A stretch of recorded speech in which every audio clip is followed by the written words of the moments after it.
De retour sur Africa 24, poursuite du sommet algéro-africain d'investissement qui se tient depuis ce 3 décembre à Alger, la capitale algérienne. Je vous laisse retrouver les débats et les tables rondes en direct d'Alger. Qu'est-ce que ces Africains peuvent attendre de ce forum sur le plan énergétique? Merci. Effectivement, d'abord l'énergie dans les économies est un élément important maintenant. C'est un élément non seulement de coût, mais un élément de risque, un élément d'expansion de marché, de grands marchés. Et les pays africains, avec leur démographie et avec leurs besoins, sont un élément important du marché mondial de l'énergie. C'est aussi un lieu de partenariat évident. Mon pays fait partie des top 5 des sociétés qui ont développé toute la gamme des services de l'énergie, énergie fossile, et bientôt les énergies renouvelables.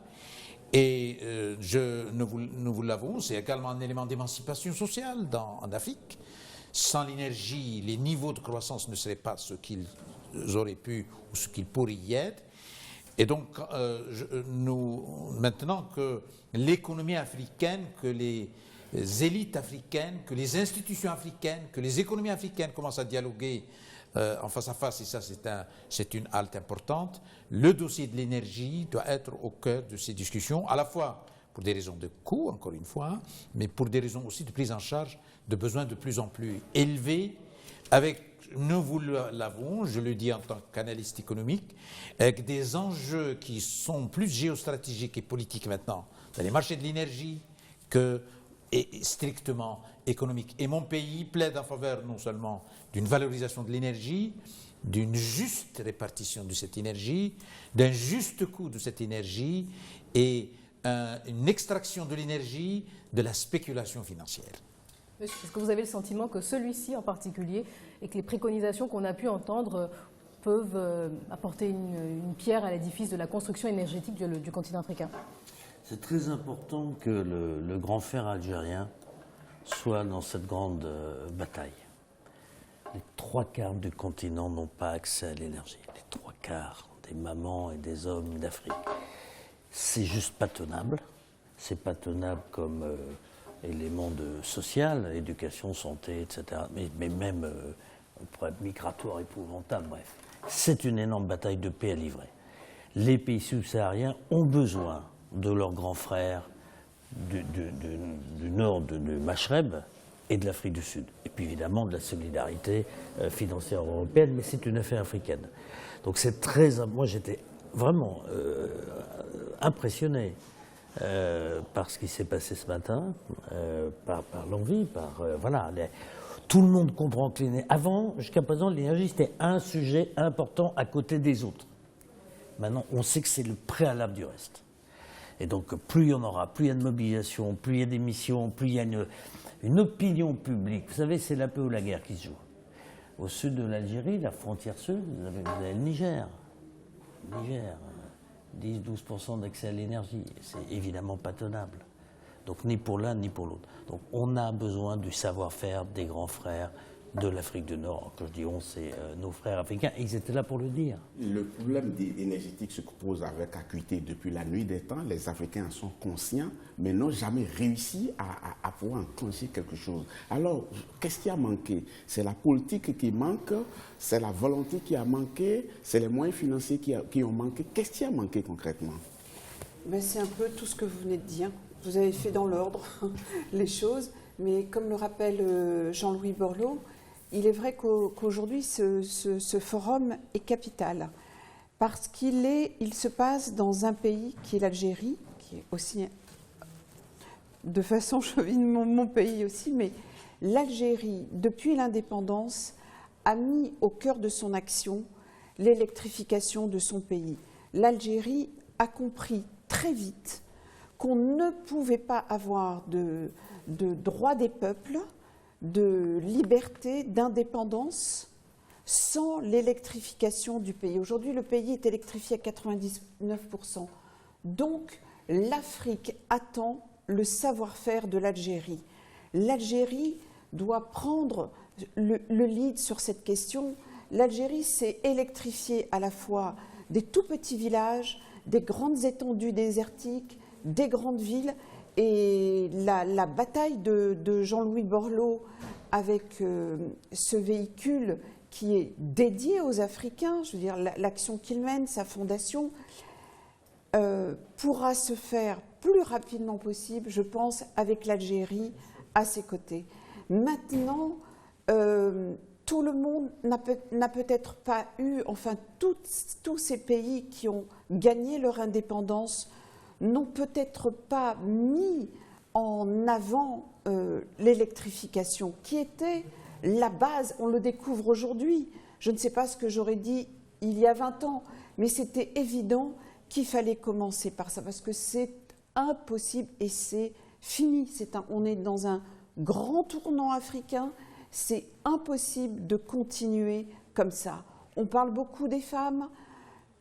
Il n'y aura pas d'émancipation des femmes sans l'électrification, des femmes africaines sans l'électrification.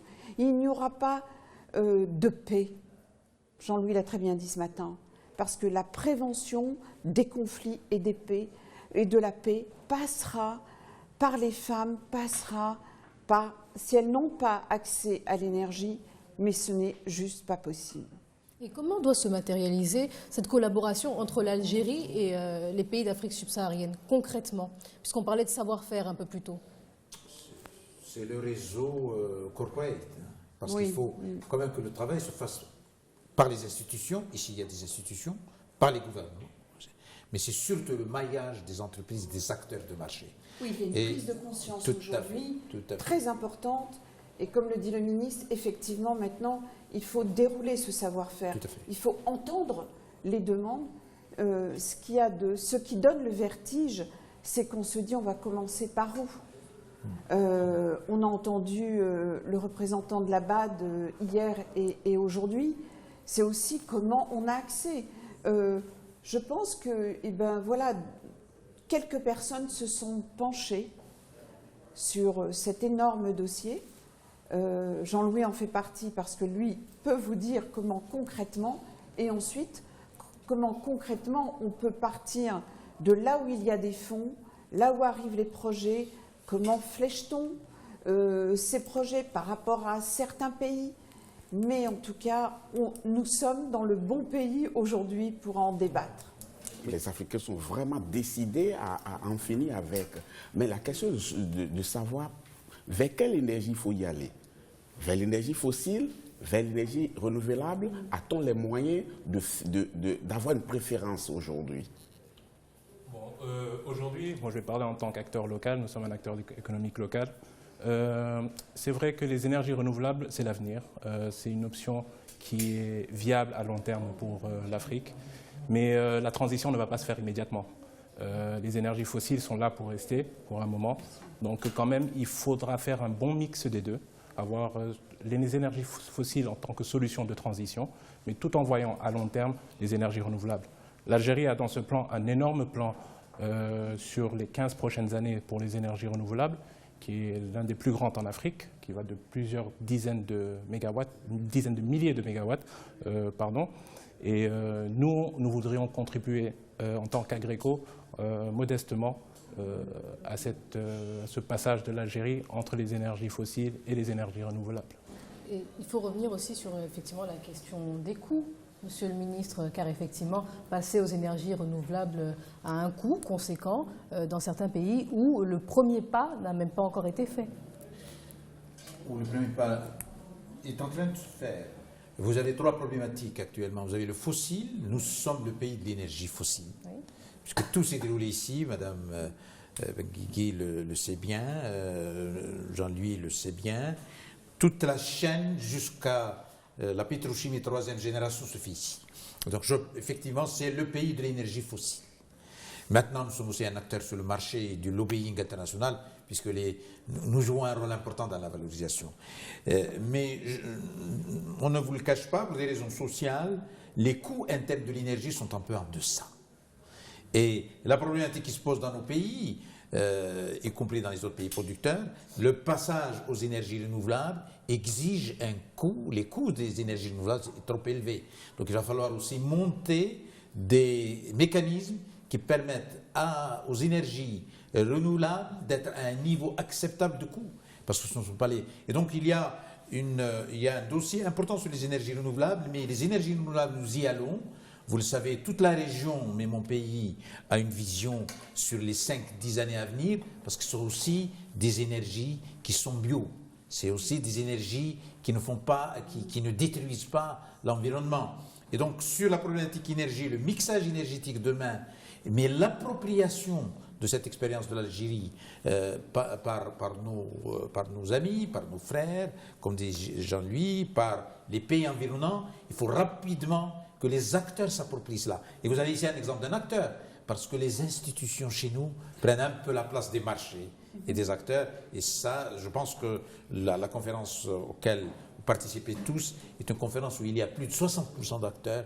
L'Afrique de demain, c'est le fait d'acteurs de marché plus que des institutions. La phrase qui revient souvent par rapport à comment financer l'énergie, c'est qu'on dit que les États africains n'ont pas les moyens. Et généralement, ils comptent sur les bailleurs de fonds, sur les institutions financières comme la vôtre, la Banque africaine de développement. Alors, est-ce que la Banque a vraiment joué son rôle pour qu'on en soit à cette étape-là aujourd'hui de niveau zéro pratiquement en termes d'énergie sur le continent? Merci beaucoup. Je vais juste en fait quand même insister sur le fait que durant les 5 dernières années, la BAD a investi dans l'énergie 6 milliards de dollars. Et durant les 5 prochaines années, la BAD va doubler cette capacité d'investissement, ce volume d'investissement. Mais l'objectif important et ambitieux, c'est de pouvoir massivement attirer l'argent du privé, l'argent des fonds souverains, des fonds institutionnels, des fonds de pension, massivement dans les projets d'énergie. Pour cela, il faut dérisquer les projets d'énergie, utiliser l'argent public, l'argent des bailleurs, l'argent même de l'État, pour pouvoir réduire un peu le risque sur les projets énergétiques, les projets d'infrastructure en général, afin que ces milliers de milliards de dollars puissent être orientés vers l'Afrique. Une bonne partie de cet argent aujourd'hui gagne des taux d'intérêt négatifs, c'est-à-dire que les gens payent les banques centrales pour pouvoir déposer leur argent au niveau des banques. Donc, l'opportunité est là et la Banque africaine de développement est venue avec une nouvelle stratégie, New Deal pour l'énergie, on va en parler. Effectivement, nous en reparlerons. Monsieur Ba, lorsque vous venez représenter Agreco ici à ce forum, qu'est-ce que vous attendez? Vers qui vous vous tournez? Est-ce que c'est vers l'Algérie? Est-ce que c'est vers des partenaires algériens? Est-ce que c'est vers des partenaires d'Afrique subsaharienne? Quelles sont vos ambitions et vos objectifs? Bon, aujourd'hui, nous sommes une multinationale installée dans 46 pays. Donc la démarche aujourd'hui en Algérie, c'est d'abord s'approcher des autorités publiques. Maintenant, ce forum, je pense, est une preuve que l'Algérie est à l'écoute du secteur privé, ce que nous sommes ravis de le constater. Et nous souhaitons justement pouvoir communiquer nos solutions parce qu'elles sont aussi bien valables sur un plan écologique, parce qu'aujourd'hui, nous avons une solution pour les gaz torchés, où l'Algérie est l'un des plus grands émetteurs de gaz torché, malgré les gros efforts qui ont été faits, parce qu'elle a obtenu un prix international dans ce sens-là, des réductions des gaz torchés, mais pourtant il y a un chemin à faire. Donc aujourd'hui, c'est les acteurs privés, les institutions, parce que nous travaillons aussi avec le secteur privé. L'Algérie est en train de s'industrialiser, d'où le besoin énorme en énergie. Et aujourd'hui, en tant qu'acteur international, nous voudrions quand même solliciter les autorités locales, aussi bien publiques que privées. Monsieur Abderrahmane, les États africains, pour financer leurs projets importants, se tournent vraiment souvent vers les institutions financières, notamment la Banque africaine de développement. Mais est-ce que vous pensez que ces États frappent toujours à la bonne porte? À la bonne porte, oui, mais une porte qui doit être maintenant fédérative. Les institutions comme la Banque africaine de développement, mais nous avons aussi une autre institution qui est la Banque arabe pour le développement en Afrique, qui est au Soudan, et qui a été justement l'instrument qui permet aux économies arabes et aux économies africaines de s'interpénétrer. Et donc, maintenant, autour de ces institutions, la BAD, la BADEA, mais d'autres institutions, c'est la Banque africaine qui est la Banque internationale, il faudra ensemble mettre des alliances pour que les coûts d'intervention diminuent. Les coûts d'intervention en Afrique, compte tenu du niveau des économies et les niveaux de risque sont importants. Cela ne veut pas dire, ce n'est pas de l'aide publique, mais le matching des capitaux, les interventions sur des économies qui deviennent de plus en plus des économies de marché doivent permettre de diminuer les coûts. Et là, nous avons besoin d'un vrai plan structuré. Autour de la BAD, je l'ai dit à M. le Président et je le dis aux équipes de la BAD, un vrai plan dans lequel la BAD joue le rôle de moteur central. Et nous avons eu, moi j'ai personnellement eu beaucoup de dialogues avec mes amis des pays du Golfe, qui sont des pays pétroliers, des institutions internationales, mais notamment des pays du Golfe, pour que l'on fasse une mutualisation de capitaux au profit des marchés africains.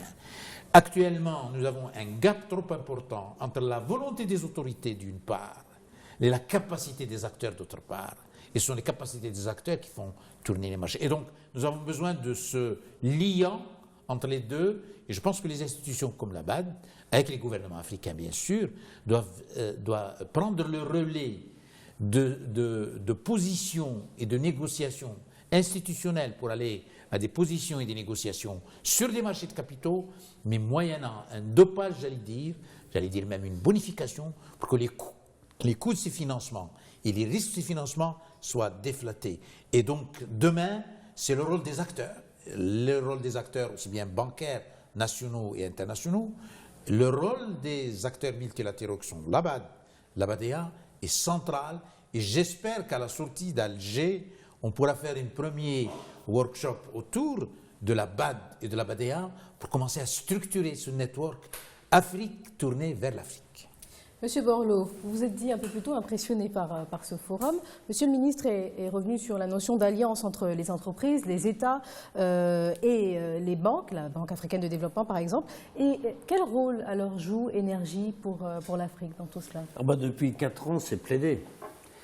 Au Congrès américain, au Parlement européen, au Parlement panafricain, on a fait délibérer, décision à l'unanimité d'un Parlement qui représente 1,2 milliard.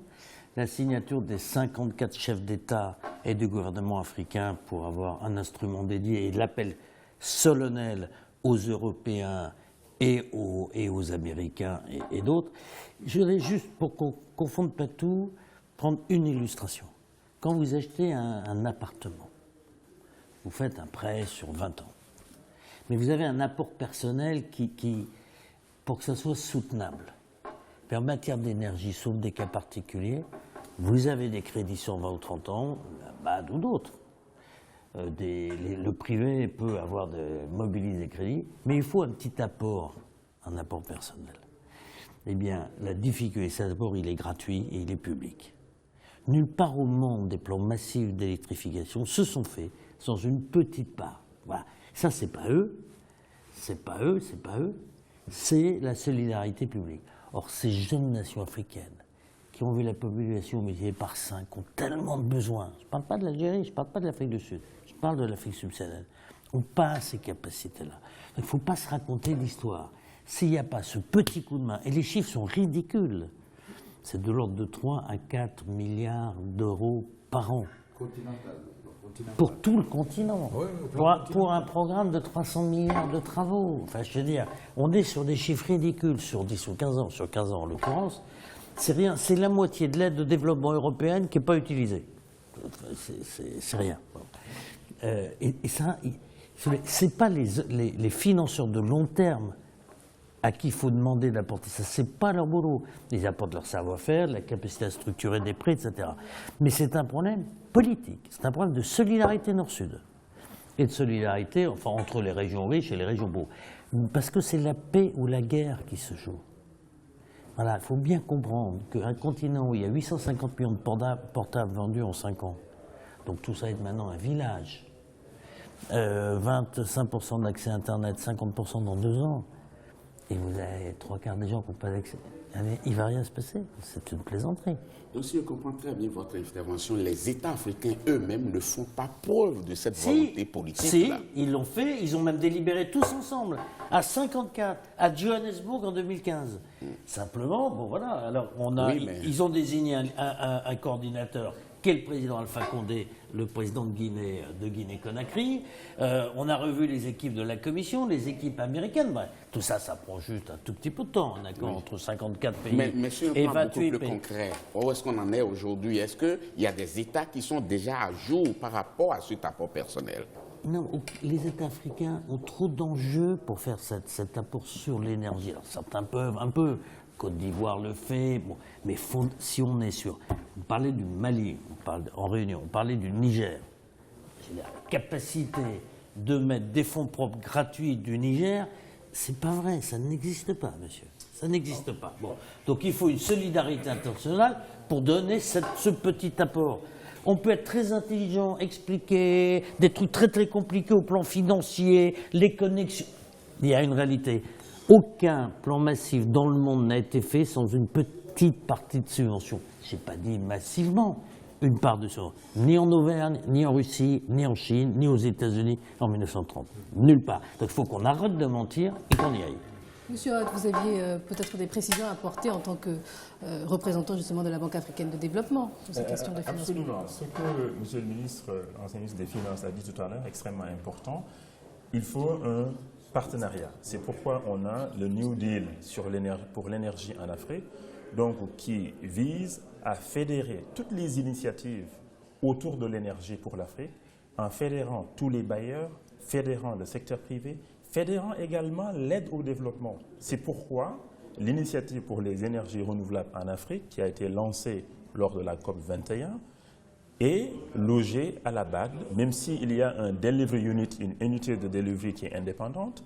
Cette unité de delivery est déjà mise en place. Le conseil d'administration de cette initiative va être nommé au mois de janvier lors du sommet de l'Union africaine. Un comité technique est en train d'être mis en place pour que tous les projets d'énergie renouvelable en Afrique soient adressés par cette initiative. C'est d'abord 10 milliards de dollars promis par la France, il y a l'Allemagne, l'Union européenne également qui va s'y mettre, la Suède et d'autres pays, les pays du G7. Maintenant, il faut qu'on passe de la promesse au décaissement. Pour cela, il y a un gap, c'est de présenter des projets bancables, projets réels. Ces 10 milliards de dollars peuvent en majorité être utilisés pour financer d'ailleurs cet apport dont M. le ministre Borloo a fait référence. Maintenant, avec cet apport, on mobilise le secteur privé, on mobilise les fonds institutionnels, parce qu'on a besoin de plus de 60 à 80 milliards de dollars par année, au moins durant les 10 prochaines années. Clairement, les pays qui font de l'aide ne peuvent pas y arriver seuls, il faut l'argent privé. Mais pour cela, il faut dérisquer avec l'argent public, l'argent des donneurs, pour que les projets soient moins risqués, pour que le coût aussi global, mixé, soit le moins cher possible pour les États, mais aussi pour les populations. Parce qu'in fine, ce sont les populations qui vont payer quelque chose, parce que l'État subventionne, c'est normal, mais on ne peut pas subventionner éternellement. Il faut que le coût baisse, la technologie baisse, il faut que le coût du financement baisse. Par exemple, pour les projets solaires, 70% du coût, c'est le coût du financement, c'est-à-dire la rentabilité sur investissement que demandent par exemple Agreco et d'autres, et le coût de la dette. Il faut baisser les deux pour que le coût soit abordable pour les populations. Maintenant, à vous entendre parler, la fin, ce n'est pas pour demain, hein, du tout. Ah non, du tout. Parce que c'est toute une procédure, tout cela. Ça prend du temps, mais nous, à la BAD, on a une ambition avec le président Adesina, c'est que d'ici 10 ans, qu'on atteigne l'autosuffisance en électricité en Afrique. Pour cela, il faut injecter 180 mégawatts supplémentaires. Il faut connecter 200 millions de foyers, dont à peu près 130 millions pour les connexions à travers le réseau classique et plus de 75 millions avec les réseaux décentralisés, off-all réseaux, etc. Et il y a des innovations en Afrique de l'Est, en Asie. Il faut répliquer ces innovations en Afrique et rapidement. C'est ça l'objectif du New Deal. Et ce ne sera pas seulement à la BAD. La BAD va jouer un rôle central de fédérateur, de coordonnateur, mais tout le monde mettra la main à la pâte, y compris les États. C'est surtout au niveau des États, la capacité à développer les projets. Quand un projet est bien développé, il y a toujours de l'argent à côté. On peut trouver des instruments pour dérisquer, mais il faut qu'on développe rapidement et qu'on sache ce qu'on veut rapidement, qu'on dise durant les 10 prochaines années, moi, État, voici ce que je vais faire. Beaucoup de pays l'ont fait, d'autres doivent le faire, et qu'on reste sur cet engagement aussi et qu'on le communique pour que tous les investisseurs sachent que c'est une décision irrévocable de haute autorité et que ça va se faire. C'est ça l'essentiel pour nous. Monsieur Ba, est-ce que vous avez l'impression, en tant qu'acteur du secteur, que d'ici 10 ans, l'Afrique est capable d'atteindre cette autosuffisance énergétique? Cette sécurité énergétique. Bon, Sécurité, autosuffisance. ce qu'il y a, c'est que je pense que dans sa généralité, il ne faut pas toujours voir l'Afrique comme un bloc homogène. L'Algérie est différente du Sénégal, est différente de la Côte d'Ivoire, est différente de la Tanzanie. Donc chacun a des enjeux différents. Aujourd'hui, l'Algérie peut jouer son rôle en tant qu'acteur régional parce qu'elle n'a pas d'autre, elle a certaines facilités à pouvoir aider certaines nations à sortir de cette complexité, de résoudre ses besoins énergétiques. Donc je pense qu'aujourd'hui, nous, en tant qu'acteurs économiques étant présents dans plusieurs pays, nous voyons que quand même les difficultés que nous avons, ou les challenges, parce que ce sont des challenges pour une entreprise, nous devons les dépasser. Les challenges que nous avons rencontrés en Algérie sont tout à fait différents de ceux que nous avons rencontrés dans d'autres pays.